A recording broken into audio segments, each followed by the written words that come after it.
আজকে গোলাম আলী আকবর বলে প্রধানমন্ত্রী সাহেবের কাছে আমার আর্জি থাকবে 2-3 বছর 4-5 বছর যাবত আমরা দেখতে পাচ্ছি শিক্ষাঙ্গনের মধ্যে বুতে ধরেছে, শিক্ষাঙ্গনের মধ্যে গুণে ধরেছে।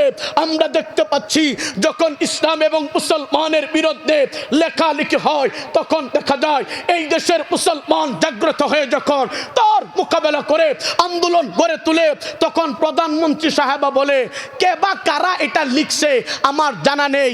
আমি বলবো আপনি প্রতিটা বছর এই কথাগুলো বলে এই দেশের মানুষকে আপনি ধোঁকা দিচ্ছেন। আমি বলবো আজকে হয় আপনি বলেন মুসলমানের পক্ষে, নতুবা বলেন আপনি নাস্তিকবাদীদের পক্ষে। যদি আপনি বলেন মুসলমানের পক্ষে, এই দেশের মুসলমান আপনার সাথে ছিল, আছে, থাকবে।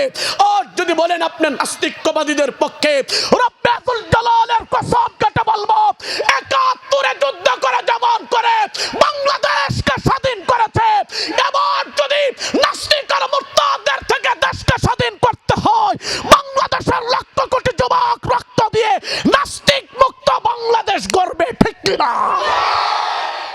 ও মুসলমান, এমন একটা টাইমে আমাদেরকে বসার তৌফিক দিয়েছেন যেই টাইমে গোটা পৃথিবী থেকে মুসলমানদেরকে নিধন করার জন্যে গোটা পৃথিবীর কুফুরি শক্তিগুলা এক প্ল্যাটফর্মে দাঁড়িয়ে গেছে, ঠিক কিনা জোরে বলে। ও মুসলমান, আপনারা জানেন ফিলিস্তিনের মুসলমানদের উপর নির্যাতনের স্টিম রোলার চলতেছে। ও মুসলমান, শুধু ফিলিস্তিনের মুসলমানদেরকে যে মারে তা নয়, একটু উপরের দিকে নজর করলে দেখবেন ফিলিস্তিনের মুসলমানদেরকে যে এখন মারতেছে তা নয়, একটু উপরের দিকে নজর করলে দেখবেন তারা আফগানিস্তানের মুসলমানদেরকে মারছে, ইরাকের মুসলমানদেরকে মারছে, সোমালিয়ার মুসলমানদেরকে মারছে, মিশরের মুসলমানদেরকে মারছে, তুর্কিস্তানের মুসলমানদেরকে মারছে, কিরগিজস্তানের মুসলমানদেরকে মারছে, সিরিয়ার মুসলমানদেরকে মারছে, ইরাকের মুসলমানদেরকে মারছে, লেবাননের মুসলমানদেরকে মারছে। আল্লাহু আকবার। মিশরের এইভাবে কাশ্মীরের মুসলমানদেরকে মারছে, গুজরাটের মুসলমানদেরকে মারছে। ও বৈশাখান্দির কলিজার টুকরা উলামায়ে কেরাম, ও নওজোয়ান যুবক, আর একটু উপরের দিকে নজর করলে দেখবেন আমাদের পার্শ্ববর্তী দেশ মিয়ানমারে হাজার হাজার কলিজার টুকরা যুবকদেরকে, মুসলিম মিল্লাতের যুবকদেরকে তারা শহীদ করে দিয়েছে, জিন্দা কবর তাদেরকে দিয়েছে। ও মুসলমান, এখনো পর্যন্ত 12 লক্ষ মুসলমান আমার সোনার বাংলায় বসবাস করতেছে। ঘর নয়, বাড়ি নয়, স্থাবর অস্থাবর নয়, সব কিছুকে তারা ধ্বংস করে দিয়েছে। ও মুসলমান, আপনাদেরকে সামনে রেখে বলবো গোটা পৃথিবীতে আজকে মুসলমানের কলিজার মধ্যে ইহুদিবাদীরা এবং আমেরিকা নামক পরাশক্তি নয় দরাশক্তিরা মুসলমানের কলিজার মধ্যে দাবানলের আগুন জ্বালিয়ে দিছে। এই আগুন থেকে মুসলমানদেরকে হেফাজত করতে হলে মুসলিম মিল্লাতের যুবকদেরকে হাতের মধ্যে চুরি পরে হিজদার মতন ঘরের মধ্যে বসে থাকলে চলবে না, ঠিক কিনা জোরে বলো।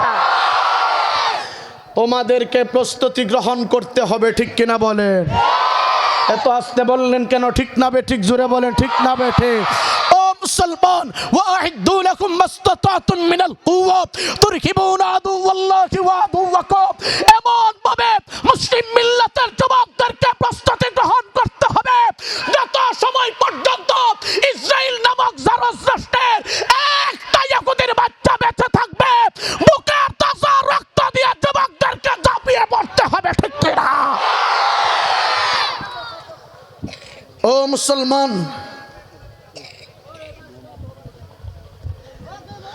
আপনারা জানেন গোটা পৃথিবীতে মুসলমানের কলিজায় দাবানলের আগুন জ্বালাইছে। ও মুসলমান, জাতিকে উত্তোলন করতে হলে ঘরের মধ্যে বসে থাকলে চলবে না, ঠিক কিনা? এত আস্তে বললেন কেন? ঠিক না বে ঠিক? জোরে কোন। আপনারা জানেন ফিলিস্তিনের মুসলমানদের মুসলিম মিল্লাতের মা বোনদের ইজ্জতের উপর আক্রমণ চলতেছে। হায় হায়, সর্বঙ্গে ব্যথা আর ওষুধ দিমু কোথা। আল্লাহু আকবার। আমার দেশের প্রধানমন্ত্রী সাহেবা বলছেন ফিলিস্তিনের পক্ষে ছিল, আছে, থাকবে। আমি আমার প্রধানমন্ত্রী সাহেবাকে স্যালুট জানাই। তবে এই গোলামের আর্জি হলো আপনি যে ফিলিস্তিনের পক্ষে ছিলেন, আছেন, থাকবেন, এই কথা বললেই আপনার দায়িত্ব শেষ হয়ে যায় না। কথা বলে ঠিক কিনা? আপনি যদি ফিলিস্তিনের পক্ষে থেকে থাকেন, অনতি বিলম্বে বর্তমানে ফিলিস্তিনের মুসলমানের অবস্থা বড় ভয়ঙ্কর হয়ে দাঁড়িয়েছে। ফিলিস্তিনের মুসলমানদেরকে হেফাজত করতে হলে বাংলাদেশ থেকে সোনার টুকরা সেনাবাহিনীকে ফিলিস্তিনে প্রেরণ করতে হবে, ঠিক কিনা জোরে বলে। আর যদি প্রধানমন্ত্রী সাহেবা বলেন আমার সেই দুঃসাহস নেই, এই গোলাম আলী আকবর বলে আপনার যদি দুঃসাহস না থাকে, আপনার সেনাবাহিনীর দরকার নয়, আপনার পুলিশ বাহিনীর দরকার নয়, আপনার বিডিআর, আপনার সিআইডি, আপনার এনএসআই, আপনার গোয়েন্দা বাহিনীর দরকার নয়। রব্বুল জালালের কসম ৫৬,০০০ বর্গ মাইলের ৯৫ ভাগ মুসলমানের দেশে 50% যুবকদেরকে ফিলিস্তিনে যাওয়ার জন্য ব্যবস্থা করে দেন। রব্বুল জালালের কসম বাংলার জমিন থেকে লক্ষ লক্ষ যুবক ফিলিস্তিনে যায় বুকের তাজা রক্ত দিবে, ঠিক কিনা?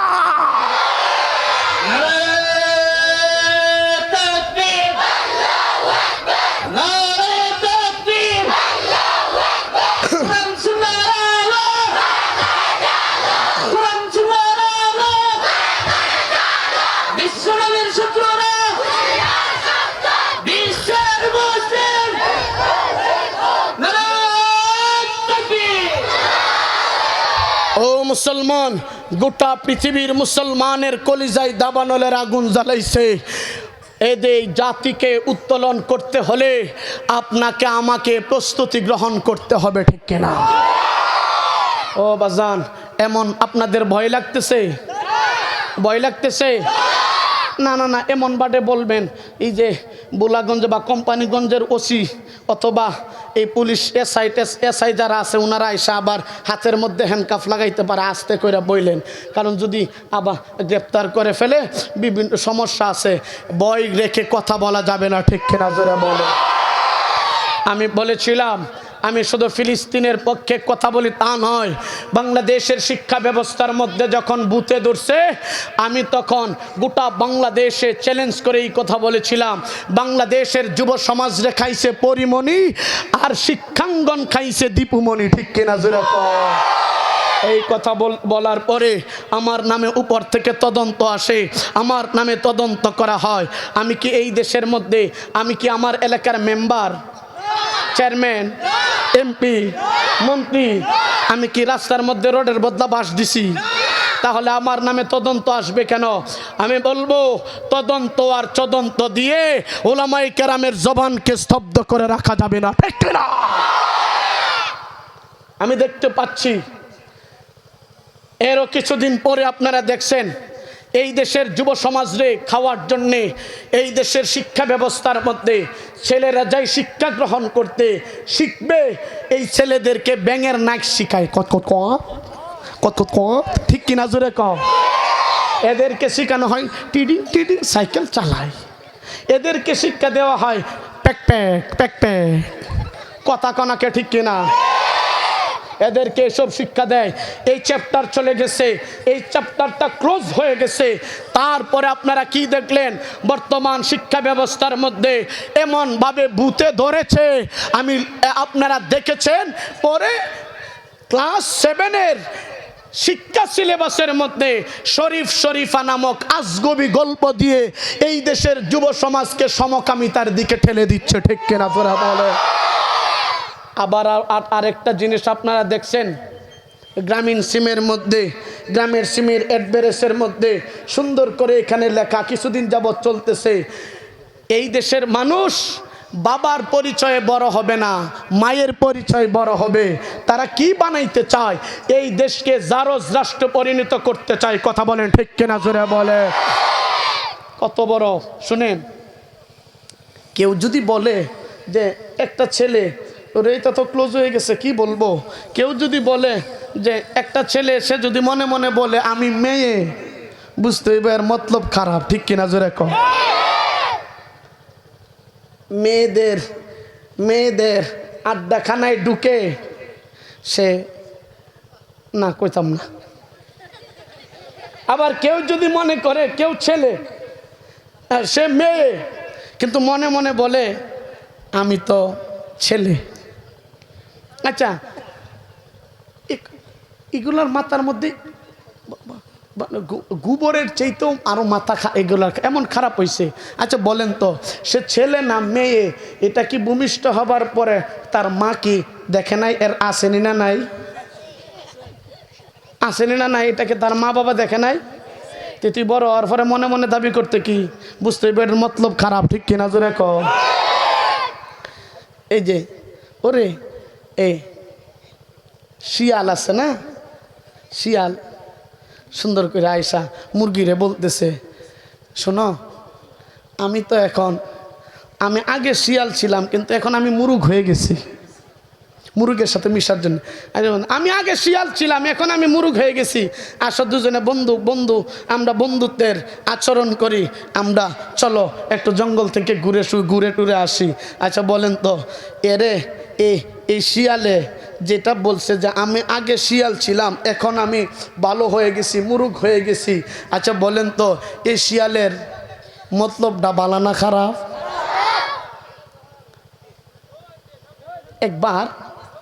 একবার এক শিয়াল আর মুরগের একটা ঘটনা। শিয়ালে এক মুরগ আছে না, অনেক মুরগ দেখবেন গাছের মধ্যে উইটা, অনেক মুরগ দেখবেন গাছের মধ্যে উইটা আমরা কুকুরু আমরা ডাক দে না, গাছে উইটা কুকুরু কুক করে ডাক দে। ওমা জঙ্গলের পাশে মুরগ গাছে উইটা যখন কইছে কুকুরু কুক, তখন শিয়ালে ক এই বাড়ির মধ্যে আছে রে, হে গাছের গাছে যায় দৌড়তে হইব। সুন্দর করে হে এই গাছের গুড়ায় গিয়ে বলতেছে, মুয়াজ্জিন সাহেব আজান তো দিয়া দিছুন, আইন নামাজ ফেরা লই। মুরগে যখন ডাইল ওইটা কুকুরু কুক দিছে, শিয়ালে নিচে আসা কি কয়, মুয়াজ্জিন সাহেব আজান তো দিছেন এখন নিচে আসেন আমরা নামাজ ফেরা লই। কথাটা কে কইতাছে? কথাটা কে বলতেছে? শিয়ালে বলতেছে। এখন শিয়াল বলতেছে, শিয়ালে যখন এই কথা বলছে মুরুগে উপর থেকে জবাব দিতেছে, বলে আজানও হইছে মুসল্লিও আইছে, এখন ইমামের অপেক্ষায় আছি, ইমাম আইলে উপর থেকে নাইমা আইসা মুয়াজ্জিনার মুক্তাদি পিছনে দাঁড়ায় নামাজ পড়মু। এটা মুরুগে বলতেছে। কিছুক্ষণ পরে দেখা যায় কুকুরে সুন্দর করে আসতেছে। কুকুরে আসার পরে, আচ্ছা কুকুর দেখলে শিয়াল থাকবে? কথা কোন আমার কথা বুঝেন নাই, কুকুর দেখলে শিয়াল থাকবে? কুকুর যখন আসতেছে, আসার পরে শিয়ালে দেখা দিছে দৌড়, মুরুগে ডাইল থেকে ডাক দিয়া বলতেছে, ওই মুক্তাদি সব ও মুসল্লি আপনি জানগে কেন, আসেন নামাজ পড়তে হইব, ইমাম সাবাইছে।